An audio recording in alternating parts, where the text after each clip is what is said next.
প্রত্যেকটা কর্মী নেতাকে, যাদের ছাড়া এই ভোট সম্ভব ছিল না, যাদের মানে এত তারা প্রত্যেকে নিজেদের ভোটেও এত পরিশ্রম করেনি এবং সেই পরিশ্রমের ফলই কিন্তু এই রেজাল্ট। প্রত্যেকটা কর্মী, প্রত্যেকটা নেতা এতভাবে নির্বাচন করেছে।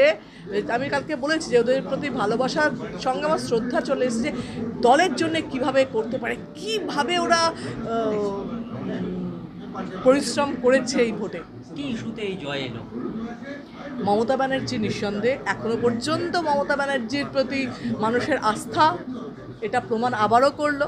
যেটা আমি বারবার বলি, আমার প্রত্যেকটা কথার কিন্তু মিল থাকে, মানে কালকে এক বলেছি আজকে এক বলি তা নয়, কিন্তু তখনও বলেছি মমতা ব্যানার্জির প্রতি আস্থা। কারণ মানুষের মিট করি না আমরা গ্রামেগঞ্জে, মানুষের ভালোবাসা আস্থা মমতা ব্যানার্জির প্রতি এখনও তাই আছে।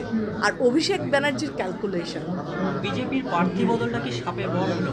আমি আগেও বলেছিলাম না, তখনও প্রার্থী বদল তোমরা জিজ্ঞেস করেছিলে, বলেছিলাম ওটা কোনো ফ্যাক্টর নয়, থাকলেও যা হবে না থাকলেও তাই হবে, সেটাও বলেছিলাম যে প্রার্থী আমার কাছে কোনো ম্যাটার নয়। তখনও সম্মান দিয়ে বলেছিলাম, দুঃখের, কারণ একটা প্রার্থী তার সেই সুযোগ তুলনা লড়তে দুঃখের, আমি এখনও বলছি, কিন্তু তিনি আমার জন্য কোনো ফ্যাক্টর ছিল না, তখনও বলেছি এবং সেটা প্রমাণ দিয়েছে আজকে আরও এখনও তোমাদের কাউন্টিং বাকি আছে, প্রমাণ দেবে যে আমি ঠিক বলেছিলাম যে প্রার্থী কোনো ফ্যাক্টর নয়। সংখ্যালঘু ভোট গিয়ে আপনাকে জয়ের ব্যবধান বাড়ানো?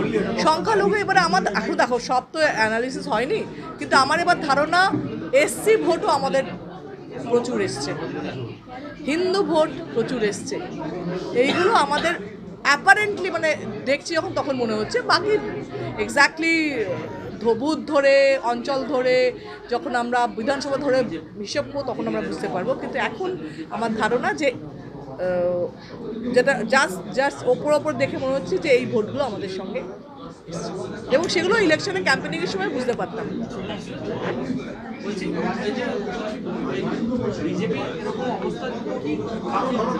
সারা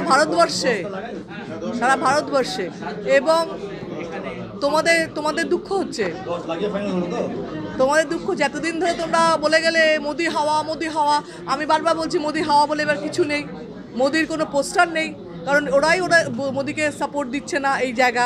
এবং যখন আমাকে বলছিল যে আমি এটাও বলেছিলাম সিপিএম কংগ্রেসের ভোট বাড়তে পারে কিন্তু মোদির ভোট বাড়বে না, কারণ আমার ব্যক্তিগতভাবে ধারণা হচ্ছে যে ওর কিছু নেই। তোমরা মিডিয়ায় ওদেরকে এক্সিট পোল লজ্জা লাগছে কিনা তোমাদের একটুকু বলো তো, লজ্জা লাগছে? যা প্রত্যেকে তো তাই দেখেছিল এক্সিট পোলে, তোমাদের অ্যানালিসিস ভুল, জানো না।